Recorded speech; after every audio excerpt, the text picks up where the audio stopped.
another episode of Inquiring Minds. I am Steve Harper, and with me, as always, is my amazing co-host, Donna Carlin. Donna, how are you doing today? I'm good. I'm really good. I'm going to stir the pot a little bit today, so I'm excited about where we were going to take this. Just Yeah, thought I'd well, throw that out there. stirring the pot is what you do. So, I mean,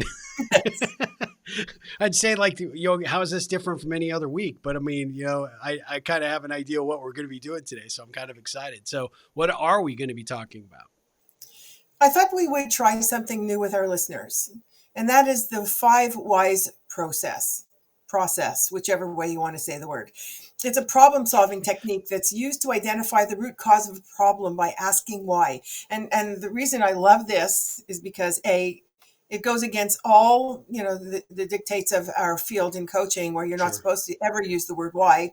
And this actually focuses on the word why, Yeah. usually from um, a peel the layers of an onion Yeah. perspective kind of thing, not a judgmental thing.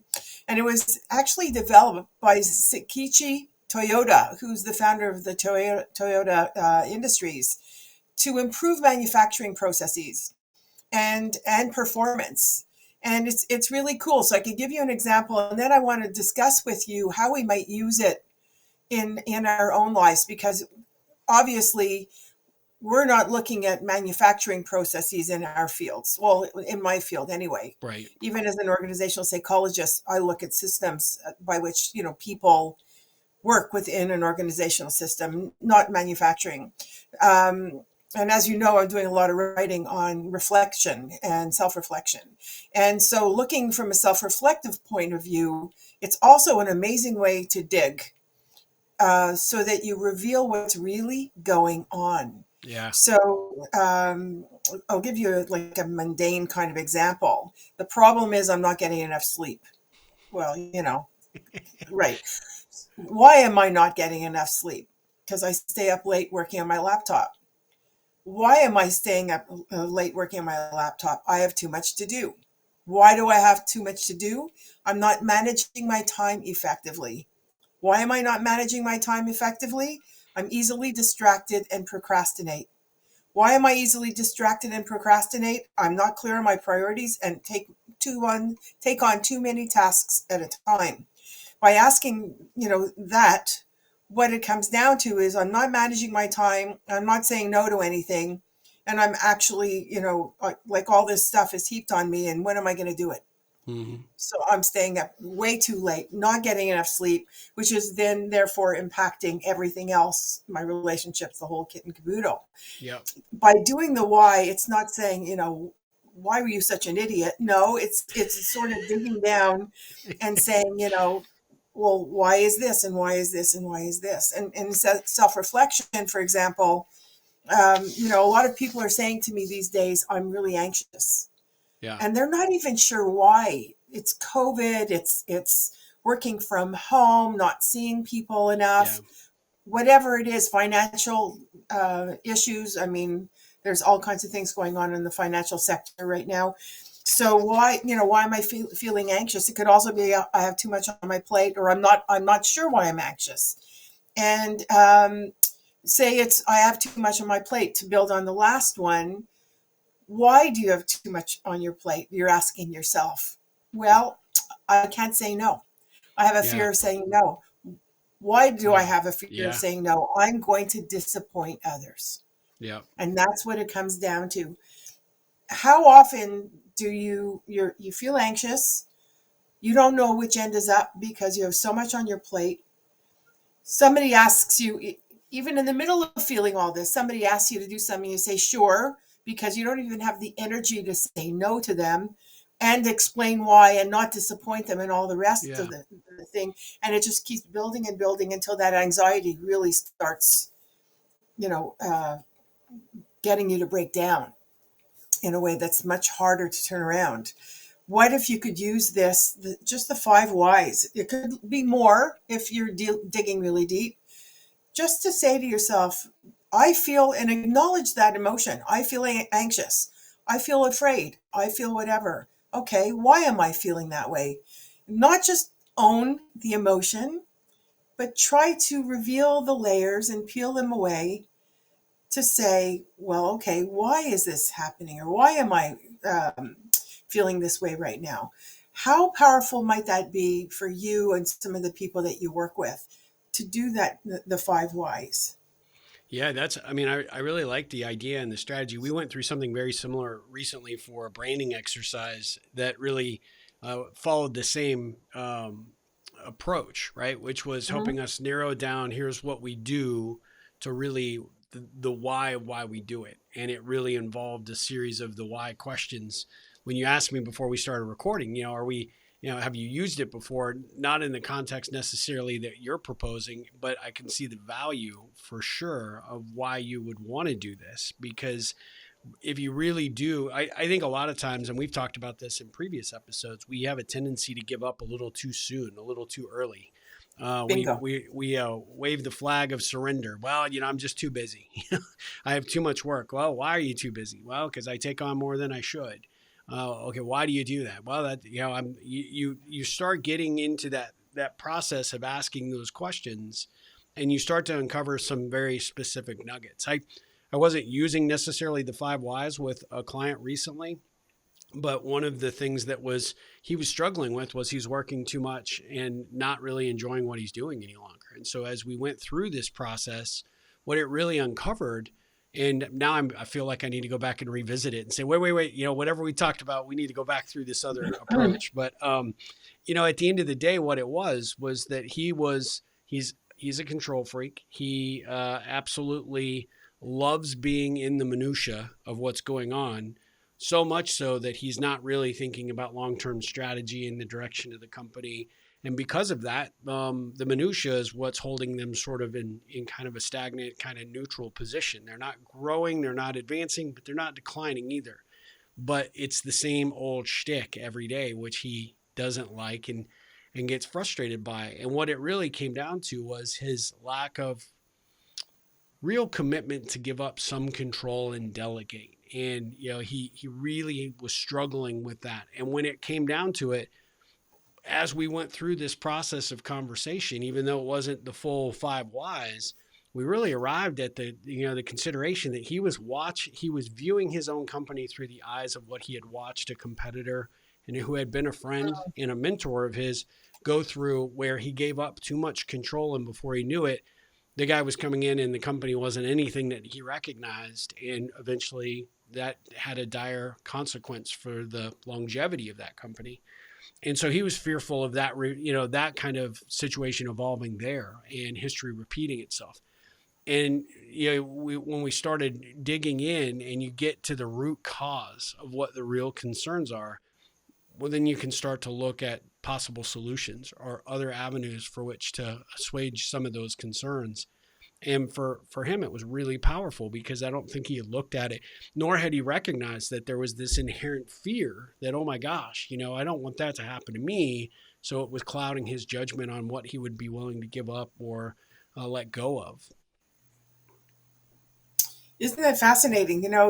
When you dig deep like that, it's often this revelation for the individual because they know, like, they have this sense of they don't want to give up control. They're not always going to dig deep enough to understand why. Yep. And part of it is how they're hardwired. And, we've discussed that as well, people's tendencies and their traits. The other thing is, you said he doesn't like to delegate. And why don't I like to delegate is going to get to the core reason behind why he just takes on everything himself. And the minutia is what, when you engage with that, the unintended message, usually the unintended message to the people around you is, I don't trust you to do your job. Yeah. And I'm going to second guess everything you do and get into it and not trust that you're going to get it done. And you're not going to keep people that way. No. So your biggest fear of, failure or going down some kind of rabbit hole because somebody else experienced something, it might actually come true because of the way you're not leading your people. Yeah. Yeah. And, we have the Simon Sinek start with why, the core desired end result, the reason, your North Star, whatever you want to call it. This is something different. This is just saying, okay, why is this first level occurring? Then you go into the second level. Why is the second level occurring? And it's a gentle way to give yourself permission to examine what is really going on. Yeah. Now, when it comes to performance, for example, in the case of Toyota and why it was created in the first place, it's also, if you think about it, a gentle way to actually examine what is currently happening and to see how you can improve on it. Yeah. Because what you're doing is you're course correcting those little problems or bigger problems. And if you get to the core dynamics of why they're occurring and you address those, the ripple effect, Mr. King of the Ripple, is humongous, Yeah. right? Same thing with human nature. If we're approaching people with trepidation because you were hurt by one person and you're painting everyone else with the same brush and afraid to trust other relationships, you're going to lose those relationships because inherently people understand that they're not, being trusted. Yeah. And you're making them pay the price for somebody else's actions. So it really is a gentle way of using the word why to say it's because it's curious, right? Like, Yeah. why is this happening? Well, so I am curious from your perspective because we come at coaching from a little bit different perspective, but I've also sort of been kind of cultured and trained, and you don't ask the why, right? You're really trying to So why do you think that is when you are and the reason I ask this, right? Why do you think that that is what the suggestion is for coaches to be effective? And then if you are being coached, more for our audience, right? If you have a coach or you're utilizing a coach, maybe actually push back and say, I want you to ask me these whys. I want you to really dig below the surface, because what you'll find pretty quickly is that we'll get to some things that'll be pretty revolutionary in very short order because you're asking the why. But I guess it's kind of a two pronged question there. Well, not really, just a question and more of a suggestion for our audience members.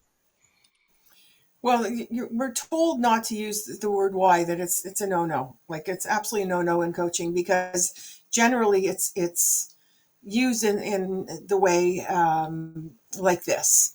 It's I did this and it didn't come out very well. Well, why did you make that choice? Why did you do it that way? It's That is a judgmental, comes across as judgmental judgmental. Yeah. Yep. tone. That's Yep. right. So there are ways of asking the why that's not a why. Yeah. Help me What understand why you occurred to did it you? that way. It's it's Yeah. it's more gentle. Like, if Yeah. you say what had happened that told you that that was the decision that you should make. So you're going to the what, not the why did you. Yeah. It's what occurred that enabled you to do this? What occurred that suggested that this was the plan of action that you should take? So you're going to something other than the individual.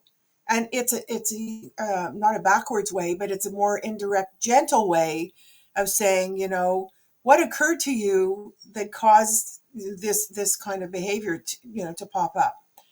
What might have triggered you? The what question definitely will take care of the why did you do that. Like, I shared this with you a whole bunch of times. Certain things, certain rules of the game in the coaching industry. When you go to get certified and you do it the way that you maintain the ethics of the profession.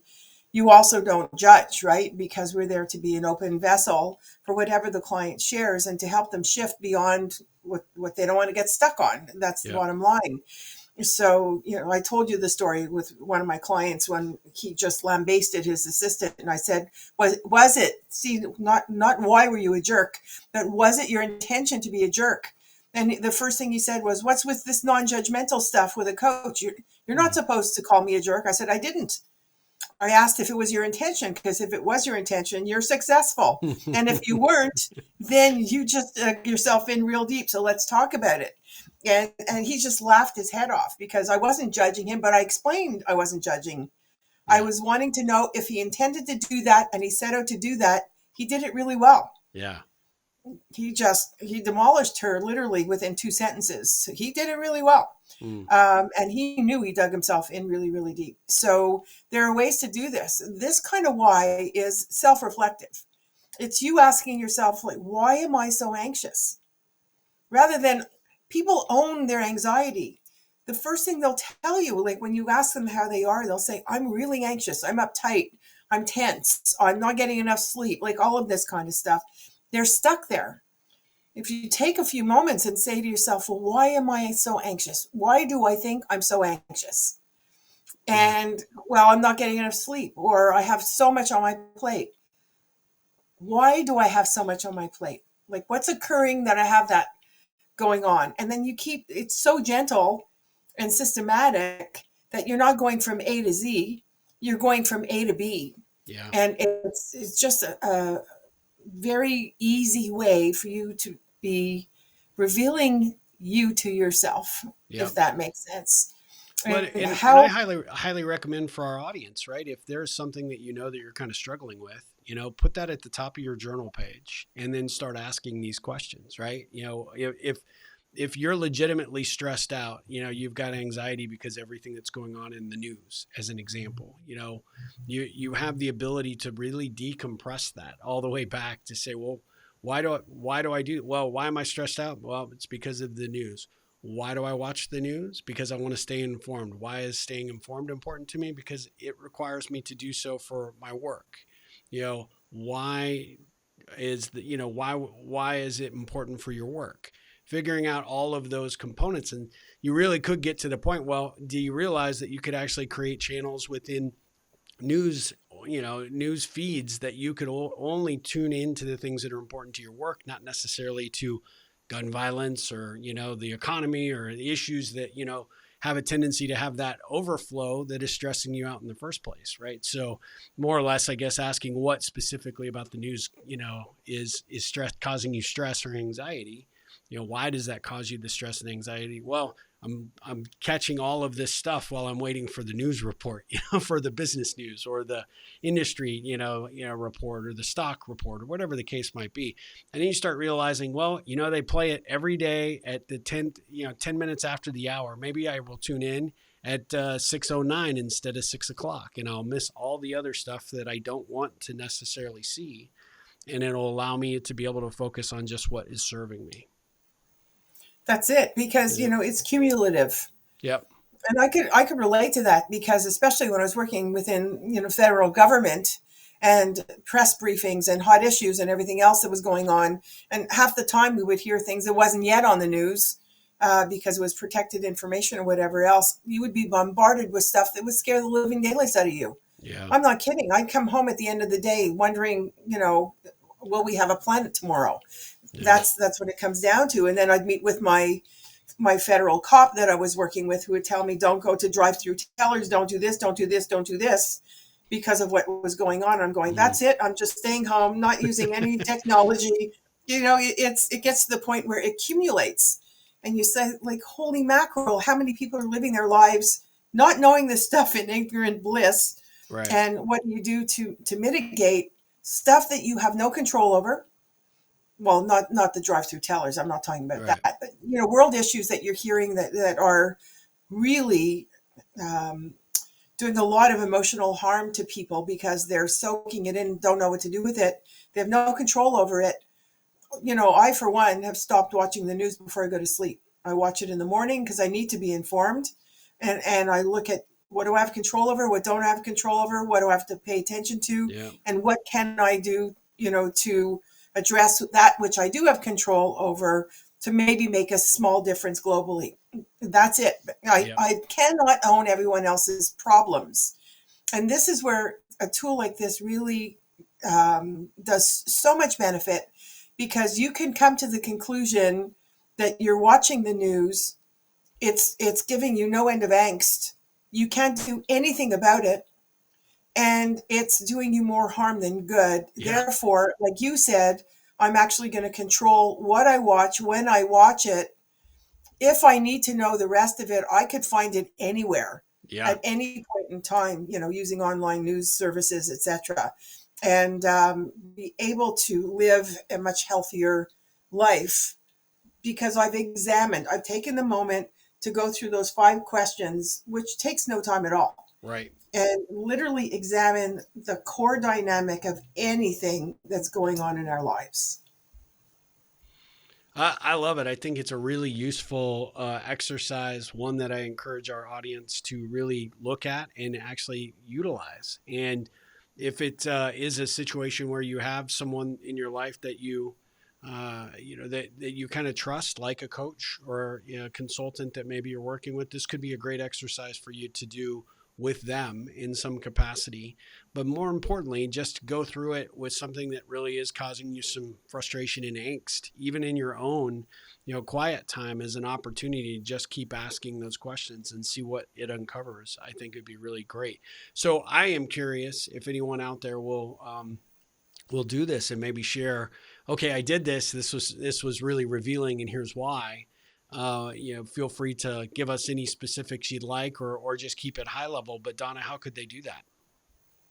Well, definitely join our Facebook group, Inquiring Minds with Donna Carlin and Steve Harper, and join the conversation. We're hearing from some really amazing feedback from our YouTube videos. They're all posted there. So you could listen from day one, and you could comment, and we will respond.